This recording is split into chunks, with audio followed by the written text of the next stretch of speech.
Welcome again to Food for Your Heart. Today we have another amazing journey to travel together. And right here you see this very old Bible. This Bible is almost 350 years old, and it has always been in my family. It belonged to my family, and I was the one who got it from my forefathers. And I'm very proud to have this very old Bible. In fact, it's so old I can't even read it because the old Dutch is very hard for me. I can't even read it. The truth is, however, that the Word of God is much older than this. The Old Testament goes back thousands of years, and the New Testament even 2,000 years. But the amazing thing is, the books of God are actual even until today. And they're relevant for you and me today. When we open our hearts for God, that book will speak volumes. That book will speak to our hearts. It's the word of life. It's the word of God, and it can change you forever and ever. I'm proud to have this, and that to know that my family was deeply digging into those words, and I believe it is part of my inheritance to love the Word of God, because my forefathers did it, and they prayed for me, and they prayed for their children, their grandchildren. And I believe a part of my inheritance now is that I have the ability to share from that same book with you today. And today our message is that love is God's motive for the miracles He does. It is by love that He brings healing, deliverance, and forgiveness. One of the most famous verses in the Bible is John 3:16. For God so loved the world that He gave His only begotten Son, that whosoever, that includes you, whosoever is everyone, everyone that believes in Him will have everlasting life and will not perish if you put your faith in Jesus. That's one of the most famous Bible verses that most people can even quote by heart. But it is such a powerful verse. It is driven by the love of God. And let's analyze just a little bit of this verse. It says, for God so loved the world that He gave. Now, I have 3 sons. I love my sons deeply. They're grown-up boys. In fact, one is married, 2 still single, but one even now is a father himself, and he said, I never knew how much you love me until now I'm a father to myself. And it's so true. I'm a father, I love my children, and God is my Father, and He loves me even more than I would ever even be able to love my children. He is the creator of the universe, and He gave His Son. And imagine, I have 3 sons. God had only 1 son. But if you would ask me, can you sacrifice your son to save my life? I wouldn't do it for my best friend. And certainly I wouldn't do it for you, because I don't even know you personally. But God gave His Son when we were still enemies from Him. Imagine, before we even knew Him, God loved us so much that He gave His Son, and His Son Jesus died on a cross to take the penalty of your sin, to take the punishment for your sin. And God willingly gave His Son. Can you imagine to give your son? You know, if my son would be sick, I probably would give everything to save him. If I have to sell my house, if I have to take all my savings, if I have to sell my car, if I need to do all that to pay for an operation, I will certainly do it. Because why? My son's life is more important than all my assets. My children are more important to me than the things I own. And this is how God is. God loves us so much that He gave the very, very, very best of Himself. His own Son died on a cross, as you know, the gospel of Jesus Christ. I can't comprehend. Even though I'm a Christian for 42 years, I cannot comprehend how God could give His Son. I was His enemy. I was a drug addict. I cursed, I lied, I stealed, I did everything the Bible forbade. I was a wicked guy, and yet God loved me so much. That love was irresistible. When I discovered it, finally I couldn't resist it. I repented. I cried so many tears. His love was so convincing that I say, I want to know this God. This is my Creator. This is my Father. And when I realized that His motive to save me is love, He didn't save me to show how great He is. I mean, let's face it, young men, they can do macho things, you know. They play good guitar, or they are good in sports, they are masculine, they build muscles, they have like a six-pack, and they show how good they're looking. God is not like that. He doesn't show miracles to impress us. He doesn't show miracles so that we would be flabbergasted, so that we would be impressed, so that we would adore Him. No, He do these miracles because He loves. Love is His drive, is His motive. That's why He's doing those things. And in the same way, He gave the very best. And every time I think about it, I'm flabbergasted. I couldn't give my son. I could never do it, not even for my very, very best friend. I couldn't do it. But God, He didn't spare His Son. It means He loves us as much as His Son, even more as His Son. That's the price He paid. If you want to know your value, whoever you are looking now at this program, if you want to know your value is infinite. Your value is priceless. When I go buy a car, I won't pay more money than the value of the car. If the car has a value of $10,000, I would probably give $10,000. But if they would ask me $20,000, I would never give it for a car with the value of 10. Now, God paid a price for you. The price was the life of His Son. It means you have the same value in the eyes of God as His own Son Jesus, because that is the price He paid for you.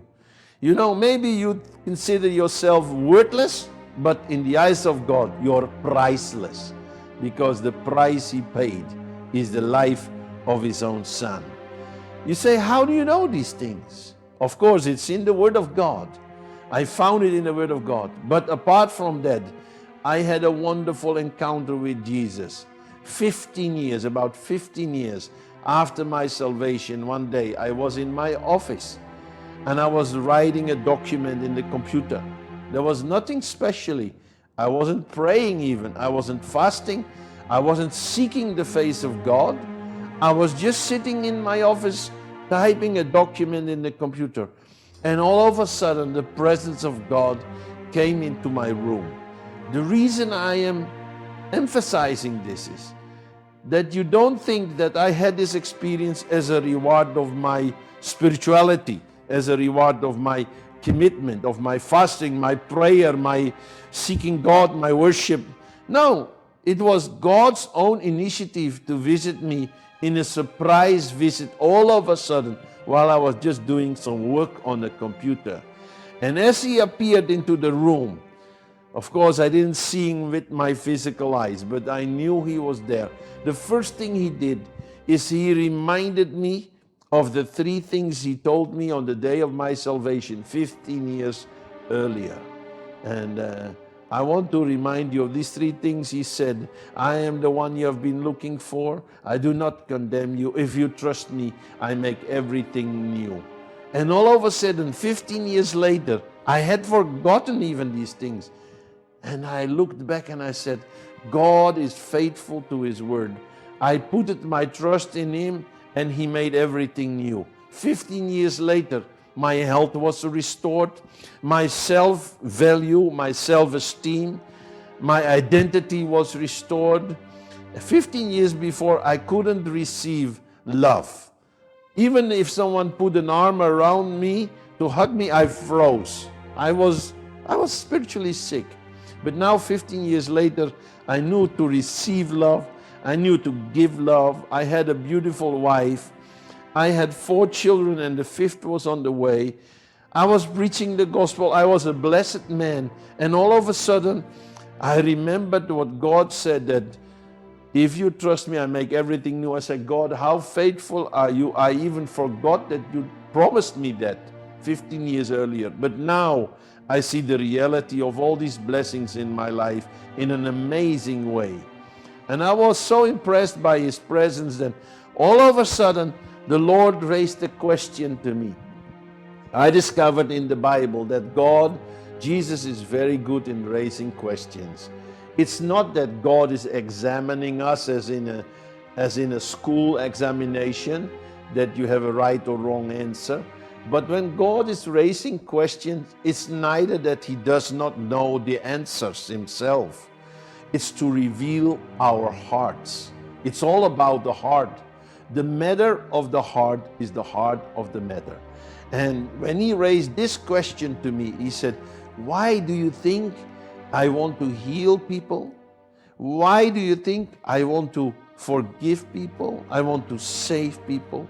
I want to deliver people from the powers of darkness and the power of sin. And immediately my mind began raising in the Word of God, in the Scriptures, as that was my heritage for 300 years in my family. My computer started running with Scriptures. But then all of a sudden the Lord said, forget about this. Look at me. And this is the only way I can explain this wonderful experience. It was like as if Jesus stood before me and opened up His chest, and as if He said, look at my heart. And I looked straight into the heart of Jesus, and the only way I can explain it, it was like I looked in the mouth of a volcano. And I don't know whether you have ever seen a volcano oozing out all the lava. But now I didn't saw lava, I saw liquid love oozing out of the heart of Jesus, flowing towards me. And it overwhelmed me. It was beyond words. There were no words. It was like, if this continues, it kills me. It's so extremely powerful. It's so extremely wonderful. It's oozing out fireful, wonderful power of God flowing out of His heart. And as I looked into that flow and bathed into that glowing love that oozed out of His heart, He said to me these things. He said, the only reason I want to save people is because I love them. The only reason I want to forgive them is because I love them. The only reason I want to deliver them from the powers of darkness is because I love them. And let me make it a bit more personal. He is saying today to you, the reason I want to forgive you is because I love you. The reason I want to save you is because I love you. The reason I want to deliver you from the powers of darkness is because I love you. Now, I was a Christian for 15 years. I knew this verse, that God so loved the world that He gave His only begotten Son, that whosoever believe in Him would not perish but have everlasting life. But I knew it here. But in this experience, God was not speaking to my mind. He was revealing this truth to my heart. And that's what counts, because this is food for your heart. You need this revelation into your heart. And I pray to God that today He will speak to your heart, that these feelings He has for you as much as He has for me. His Son died for you as much as He died for me. Whosoever includes you, He has you in mind when He gave His Son. The love of God is so amazing. And this is the heart of God. And this is confirmed by the Scriptures, that if you can give your Son, how much more would He not give you with Him all things? If you can give your Son, the very best of yourself. Man, I would give my house to save the life of my son. If God could give His Son, it means He could give everything along with His Son: healing, forgiveness, joy, power, prosperity, whatever you need. Hallelujah. This is a wonderful secret I discovered in the Word of God. Stay with me. We will have a break. We will be back soon.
Wow, what a wonderful secret to discover this wonderful love in the heart of God. And now the amazing thing is, God wants that love relationship with us. He wants us in return. That's the reason the Bible said, you shall love the Lord your God. God wants a mutual relationship, not a passive relationship only from His side to us. He wants like communicating vessels. He wants us to respond to His love, to return His love with loving Him in return. And He will pour out His love in our heart so we can love others and ourselves and God with that love. Now let me first of all give you, and this is because words are short of explaining and expounding the love of God. But I've tried my level best to give my definition of the love of God.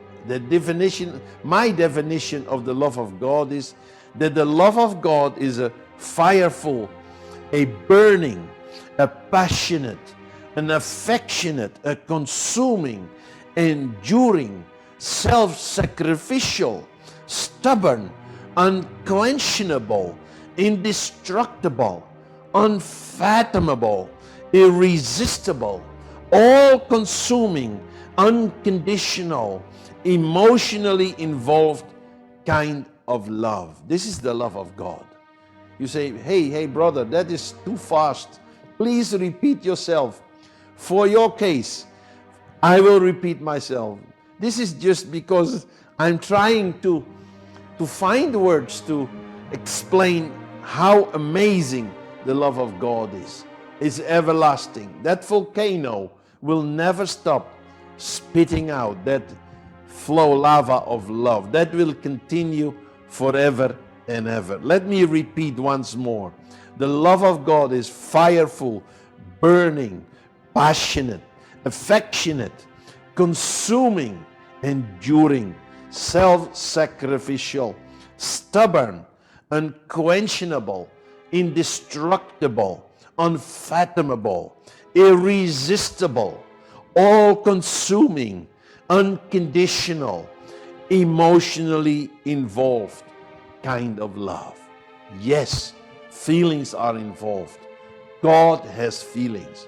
God is not just He is not just analytic. He's not just rational. He is emotional. He loves things. I hate divorce, he says in the Bible. He loves sinners. He hates sin. He loves sin. God has emotions. He can be very angry. Jesus wept when he saw Jerusalem. He wept over the death of his friend Lazarus. God is involved in your life, not just in your mind, even your feelings, your emotions. He is involved with your whole life. Now, what I want you to realize, this is my statement. Man has not created love. love have created man. God created us. God is love. Bible says so. God is love. He not only does love, He is love. You know, today there are many fake watches that you can buy in Asia. You can buy a Rolex for $25. It looks exactly the same on the outside, but it is fake. On the inside, when you open it up, there's a very cheap mechanism on the inside. It may even break down before you leave the shop. It looks beautiful, but it is fake. God is not fake. He wants truth in the inner part. He is real. If you would, proverbially speaking, if you would cut God into pieces, into half, and you look on the inside, He is as pure on the inside as what He said on the outside. He says what He means what He says. He loves you not only with the words, not only with the outside.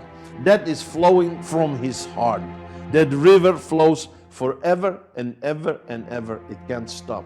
It is an infinite kind of love. It is a love without the beginning. It is a love without the end. Now let me clarify it, because the word love is probably one of the most abused words that we know in our world today.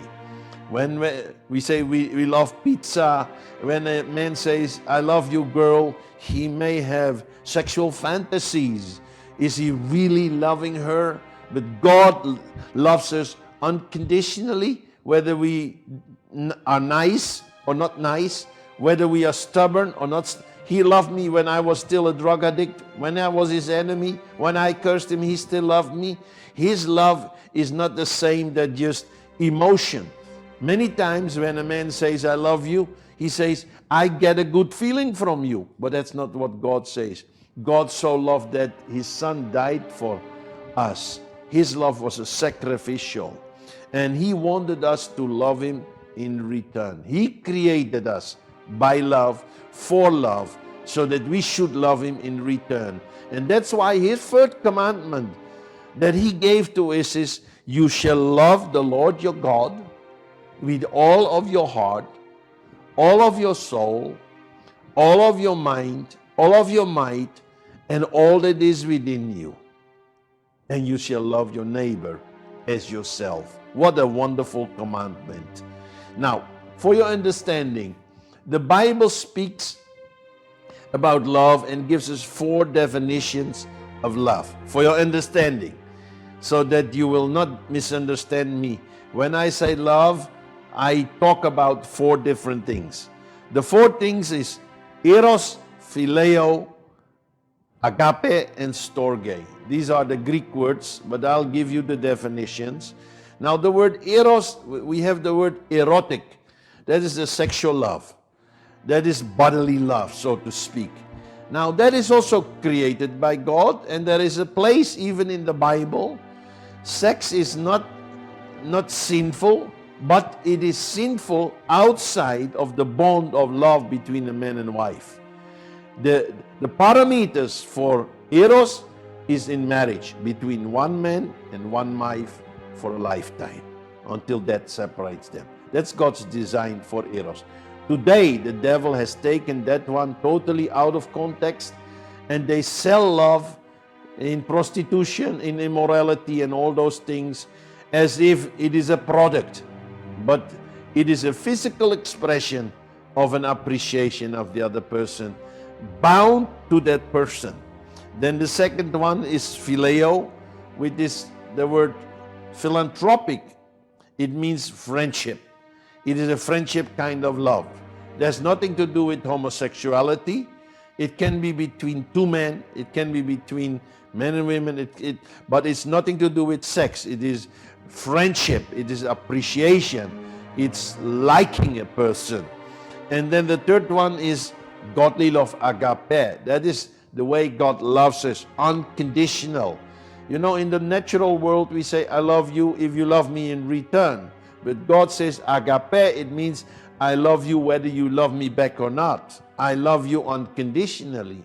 I love you even if you do not respond to my love.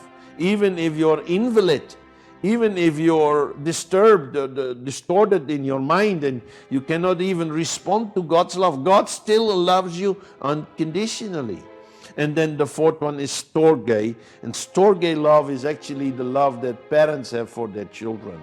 They cuddle them, they love them, they care for them, they forgive them, they keep on forgiving them, and they keep on caring for them despite all the childish things. And when they pee in their pants, and then they can't sleep, and then they mess up, but parents have this kind of love. That is, storge love is very near to the heart of God. God loves us like a father with an everlasting love.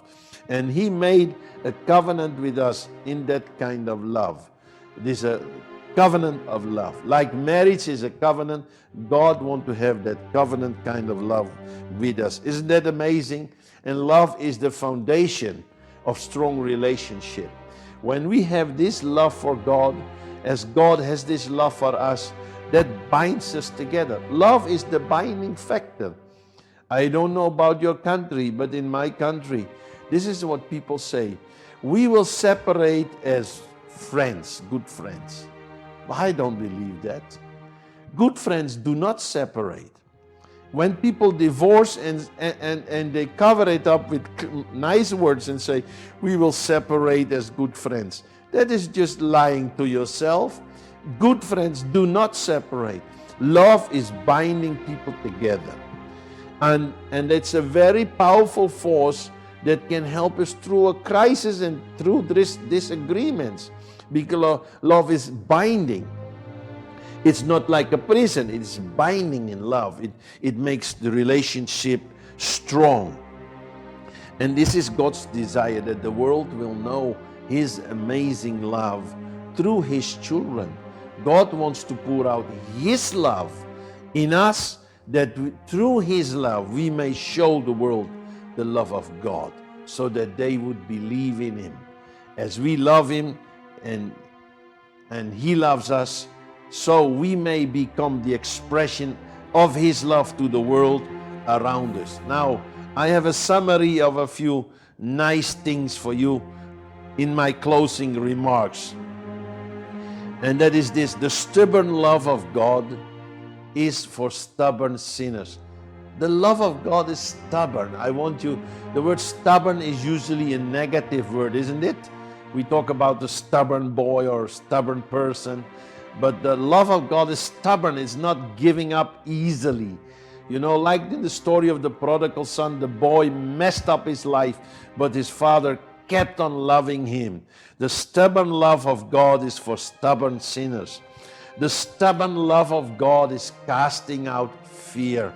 The stubborn love of God is unconditional. Hallelujah. The stubborn love of God made Jesus to die for us on the cross. The stubborn love of God will never give up on you. I'm so glad God did not give. People gave up. My brothers gave up. Maybe society gave up. But God did not give. When no one wanted me, God says, I want this sinner. And His stubborn love conquered me. The stubborn love of God is patient, is kind and long-suffering. The stubborn love of God is not jealous, is not puffed up, is not self-seeking. The stubborn love of God is not easily provoked.